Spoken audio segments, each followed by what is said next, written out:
German philosopher George Wilhelm Friedrich Hegel once said, "The state is the absolute reality, and the individual himself has objective existence, truth, and morality only in his capacity as a member of the state." It means that an individual's sense of morality is subject to the sovereignty of the geography. If the person is in Russia, he will have to swear allegiance to Vladimir Putin.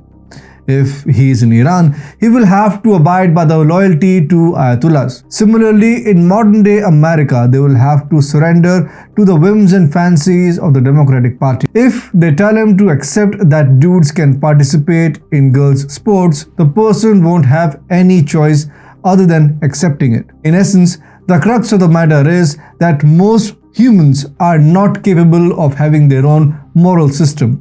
Morality is driven by self-interest. It is not wrong since an empty belly has no standing of its own, other than nutrition, of course. However, self-interest starts to go wrong when people start to use it as an excuse to fulfill their excessive greed and not their immediate needs. This is exactly what is happening in the modern-day Indian expatriates.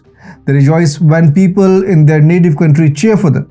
On the other hand, when push comes to shove, they choose to side with the country where they live and prosper. Namaste and welcome to TFIPost. I'm your host Piyush.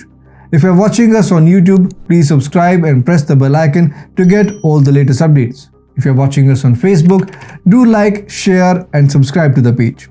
Let's begin with the video report. More than 1.3 billion Indians were happy when we saw Rishi Sunak get an official entry at 10 Downing Street. Indians celebrated like no one else. An Indian origin is ruling a country that dominated us for more than 200 years. There is nothing to celebrate here. The symbolism is too big to ignore, even though we knew that Sunak was British at the end of the day. Well, Rishi has confirmed it with his very first move as being anti-India. The new Prime Minister Rishi Sunak has reappointed Suella Braverman to the British cabinet. This is the same woman who is responsible for the India-UK FTA not being finalized on the eve of Deepavali. She is believed to be the linchpin that put the brakes on the procedure. When quizzed about it, Suella had expressed fears that FTA would lead to a large number of Indians flooding the banks of Thames. The Indian origin woman is of the opinion that an FTA with India would be akin to breaking the principles of Brexit. One of the reasons for Brexit was that the Tories, the party in power, did not want too many foreigners in Britain. Now, according to Suella, FTA with India would end up snatching jobs from the hands of the British. Suella had forgotten another motive for Brexit. For Britain, existing in the EU was a compulsion on it to accept trade deals which would be good for Europe as a whole, but not for the UK in particular. After exiting the EU, Britain became free to have a favorable trade deal with any country it wanted. India was the best contender for it, and so Boris Johnson wanted it to be finalized by Deepavali. PM Modi's cabinet was also enthusiastic about it, as talks for a similar deal with the EU were not moving in the proper direction. No wonder India was not happy with her assessment of the situation.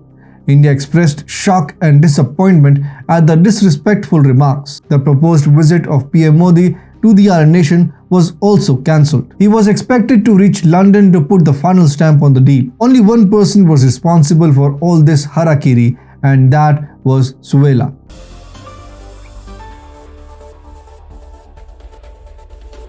As soon as she expressed her hate for Indians, Liz Truss's cabinet went into damage control mode. Within days of her remarks, Suella Braverman resigned from her post as Home Secretary. The official reason behind her resignation was that the secretary had used her personal email to send an official document to her colleague. It was a breach of protocol involving national security. Resultantly, she quit, accepting her mistake.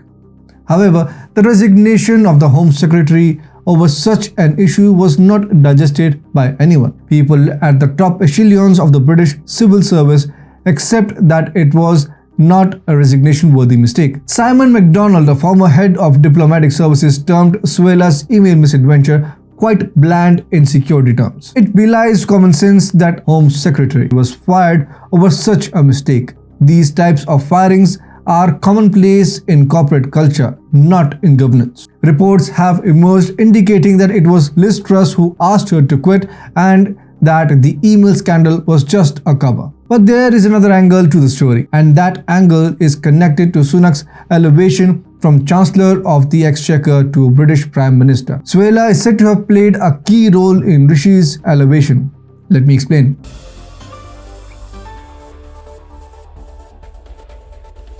No matter how much Indians dislike Suella, it is true that the woman is highly influential in Conservative Party. She has virtually spent her whole life trying to fit in the corridors of Tories. She is of Indian origin and a non-white individual. Ideally, it should have been a cakewalk for her to make a name for herself in the opposition Labour and Liberal Democrats party. But Suella went Conservative way. Conservative Party is always in hunt for shredding its ultra pro-white race image. People like Suella, Rishi and other non-Brits would always be handy. These people are elites, which fits in the traditional image of Conservative Party. Additionally, them being from non-white background snatches opposition's talking point of siding with the minority. Suella has been too much adaptive to British conservative values. In fact, she has taken some of these positions to the next level. On rights versus responsibility, Suella preaches to strike a balance between rights and responsibility. In her estimation, there are too many rights without any consumerate responsibility to Brits. Similarly, she has also attacked transgender mayhem for the ills it is creating in children. She has been proactive in calling out anti-scientific nonsense that gender and sex are two different concepts. Talking about her explicit political opinion, Suella has been a champion of Brexit. Her USP is being anti-immigration.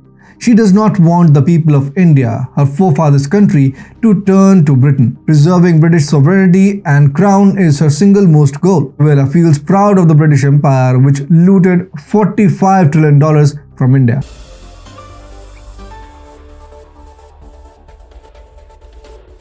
Riding on all this, Suella is a force to reckon with in Conservative Party of the UK. The Indian origin woman is believed to be someone who can take down the Prime Minister. It is being alleged that she chalked out a deal with Rishi. According to the deal, Suella would make situations worse for Liz Truss, which would eventually end up in Liz's resignation. It would make it easier for Rishi to gain power. In exchange, Rishi would reinstate her in the cabinet. People from all across the British political spectrum seem to be in agreement with it.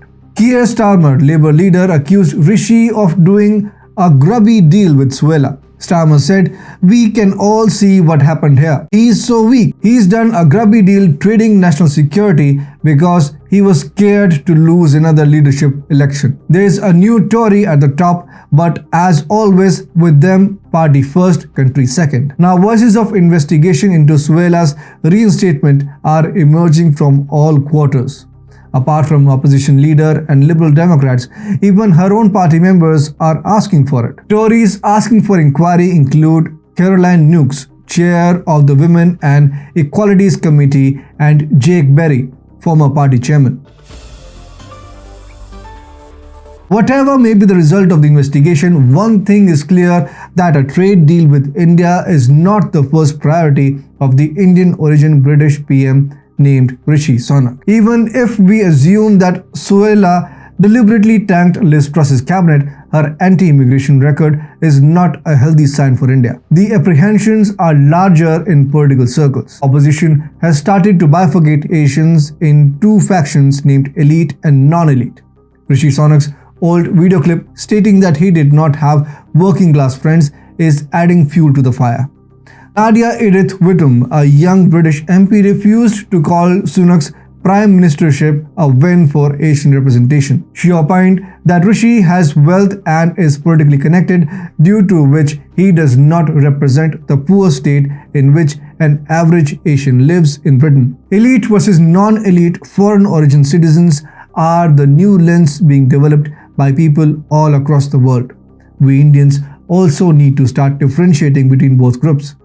Rishi may prove us wrong in the funnel analysis. Eventually, he may convince his party to get on with the FTA. But having backups won't harm. Precaution is always better than the cure.